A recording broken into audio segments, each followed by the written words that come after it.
ఓం శాంతి 13/4/1982 అవ్యక్త బాప్దాదా యొక్క మధుర మహావాక్యాలు. త్యాగి మహాత్యాగీల వ్యాఖ్యానం. బాప్దాదా బ్రాహ్మణాత్మలందరిలో సర్వస్వత్యాగి పిల్లలను చూస్తున్నారు. 3 రకాలైన పిల్లలున్నారు. ఒకరు త్యాగులు, రెండవ వారు మహాత్యాగులు, మూడవ వారు సర్వత్యాగులు. ముగ్గురు త్యాగులే కానీ నంబర్ వారీగా ఉన్నారు. త్యాగి వీరు జ్ఞానము మరియు యోగముల ద్వారా తమ పాత సంబంధాలు, పాత ప్రపంచము, పాత సంపర్కముల ద్వారా ప్రాప్తించిన అల్పకాలికమైన ప్రాప్తులను త్యాగం చేసి బ్రాహ్మణ జీవితమును అనగా యోగి జీవితమును సంకల్పం ద్వారా తమదిగా చేసుకున్నారు. అనగా పాత జీవితం కంటే యోగి జీవితం శ్రేష్టమైనది అని ఈ ధారణలన్నింటినీ చేశారు. అల్పకాలికమైన ప్రాప్తి కంటే ఈ సదాకాలికమైన ప్రాప్తిని ప్రాప్తి చేసుకోవటం ఆవశ్యకం. మరియు దీని ఆవశ్యకతను అర్థం చేసుకున్న ఆధారంపై జ్ఞాన యోగాల అభ్యాసకులుగా అయ్యారు. బ్రహ్మకుమారీలు బ్రహ్మకుమారులు అని పిలిపించుకునేందుకు అధికారులుగా అయ్యారు. కానీ బ్రహ్మకుమారీలు బ్రహ్మకుమారీలుగా అయిన తర్వాత కూడా పాత సంబంధాలు, పాత సంకల్పాలు మరియు పాత సంస్కారాలు సంపూర్ణంగా పరివర్తన కాలేదు. కానీ పరివర్తన కావాలి అనే యుద్ధంలో సదా తత్పరులై ఉంటారు. అప్పుడప్పుడు బ్రాహ్మణ సంస్కారం ఇప్పుడిప్పుడే పాత సంస్కారాలను పరివర్తన చేసుకొని యుద్ధ స్వరూపంలో అంటే త్యజించాలి అనుకుంటారు వాటన్నింటినీ. కానీ సాధ్యం కాదు. మళ్ళీ ప్రయత్నం చేస్తారు, మళ్ళీ అలాగే కొనసాగుతూ ఉంటాయి. ఇలా ఉంటారు. త్యాగులుగా అయ్యారు అని వీరిని అంటారు. కానీ సంపూర్ణ పరివర్తన చేయలేదు. త్యాగం చేయటమే మహాభాగ్యవంతులుగా అవ్వటమని కేవలం ఆలోచించి అర్థం చేసుకున్న వారిగా అయ్యారు. కానీ చేసేందుకు ధైర్యం తక్కువగా ఉంది. నిర్లక్ష్యం యొక్క సంస్కారం కానీలే చేద్దాంలే అనేది పదే పదే ఇమర్జ్ అవ్వడం వలన త్యాగులుగా అవ్వడంతో పాటుగా విశ్రాంతి అభిలాషకులుగా కూడా అవుతారు. అర్థం చేసుకుంటుంటారు కూడా, నడుస్తూ ఉంటారు కూడా, పురుషార్థాన్ని కూడా చేస్తుంటారు. బ్రాహ్మణ జీవితమును వదలను కూడా వదలలేరు. బ్రాహ్మణులు కానీ అవ్వాలి అన్న సంకల్పం కూడా దృఢంగా ఉంటుంది. మాయా లేక మాయావి సంబంధాలు పాత జీవితం కొరకు తమ వైపుకు ఆకర్షితం కూడా చేస్తుంటాయి. అయినా కూడా బ్రాహ్మణ జీవితమే శ్రేష్టమైనది అన్న ఈ సంకల్పంలో స్థిరంగా ఉంటారు. ఇందులో నిశ్చయ బుద్ధి చాలా దృఢంగా ఉంటుంది. కానీ సంపూర్ణ త్యాగిగా అయ్యేందుకు 2 రకాలైన విఘ్నాలు ముందుకు వెళ్ళనివ్వవు. అవి ఏవి? ఒకటేమో సదా ధైర్యం ఉంచలేకపోతారు, అనగా విఘ్నాలను ఎదిరించే శక్తి తక్కువగా ఉంటుంది. రెండవది నిర్లక్ష్యం యొక్క స్వరూపం. విశ్రాంతిగా హాయిగా ఉండేందుకు ఇష్టపడి నడవడం.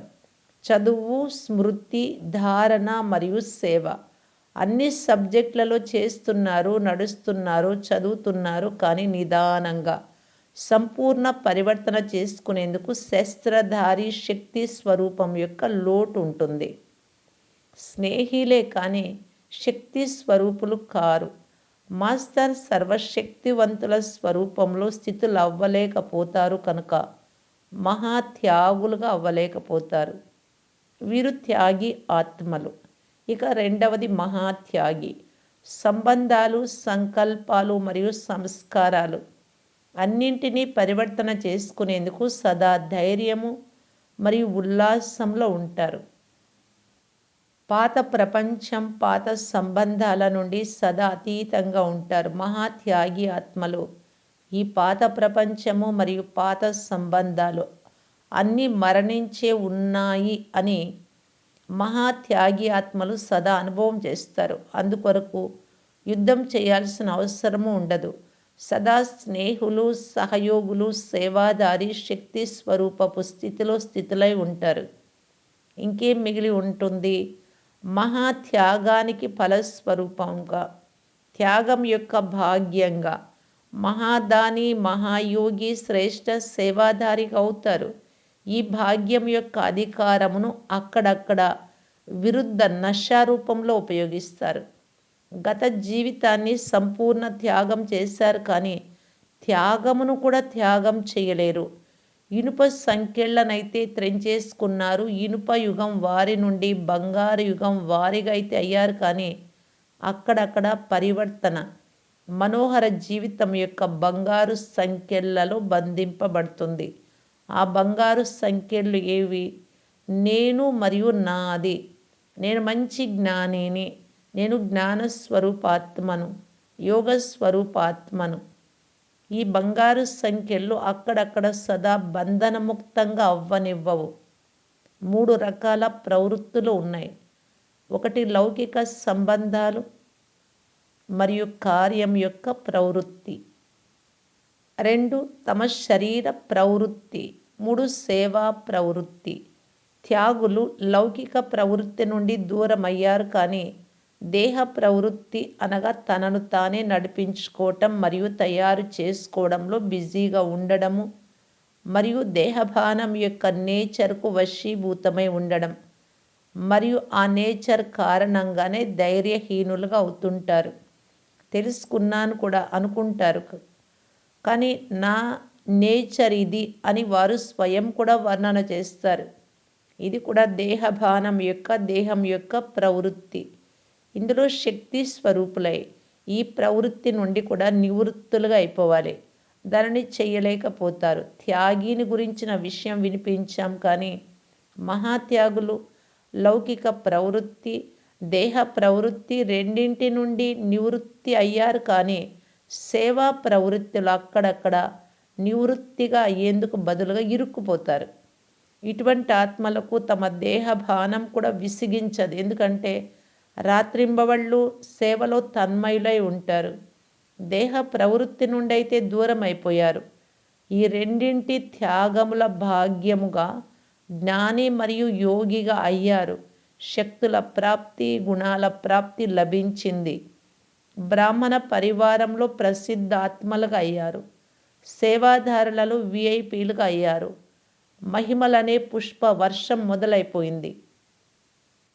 అందరూ వీరిని మహిమ కూడా చేస్తారు. మాననీయ మరియు గాయనీయ యోగ్య ఆత్మలుగా అయ్యారు కానీ ఈ సేవా ప్రవృత్తి యొక్క విస్తారం ఏదైతే ఉందో ఆ విస్తారంలో చిక్కుకొని పోతారు.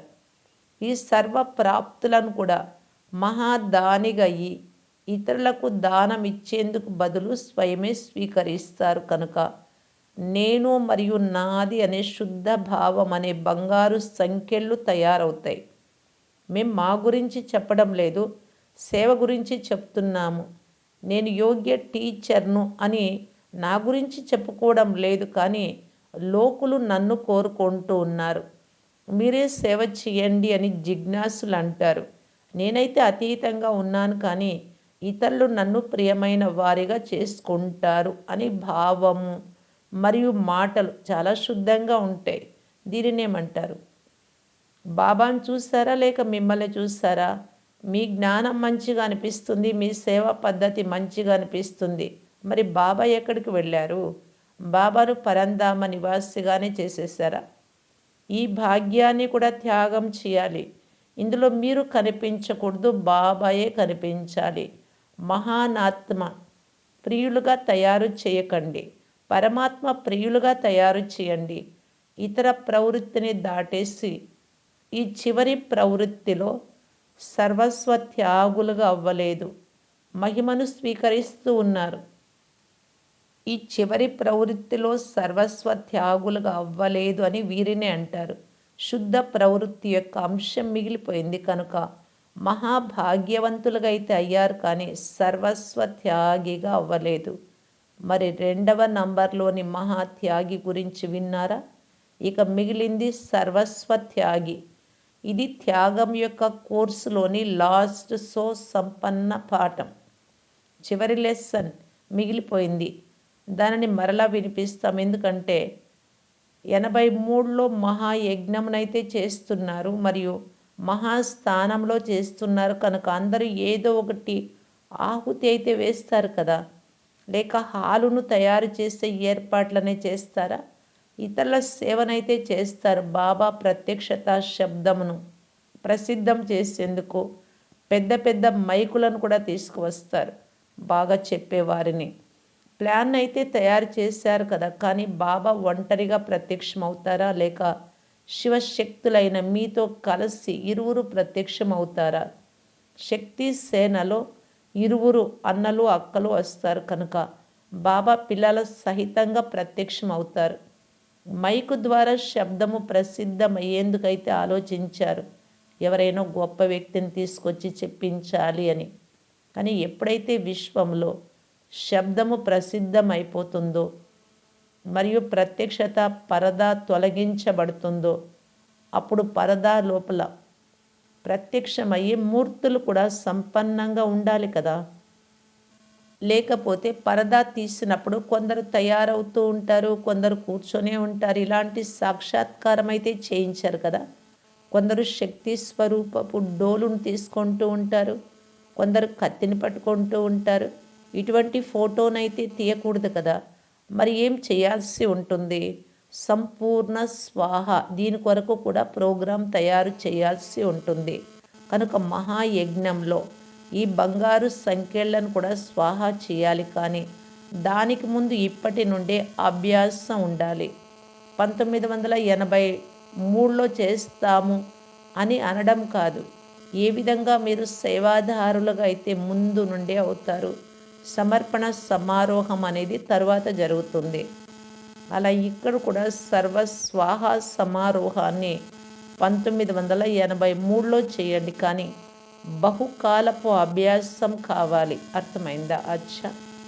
ఇటువంటి బాబా సమానమైన సర్వస్వ త్యాగులు సదా బ్రహ్మబాబా సమానంగా ప్రాప్తించిన భాగ్యాన్ని కూడా దానం చేసే మహాదానులకు, ఇటువంటి సదా బాబా యొక్క విశ్వాస పాత్రులకు, ఆజ్ఞాకారులకు, బాబాను అనుసరించే శ్రేష్ఠాత్మలకు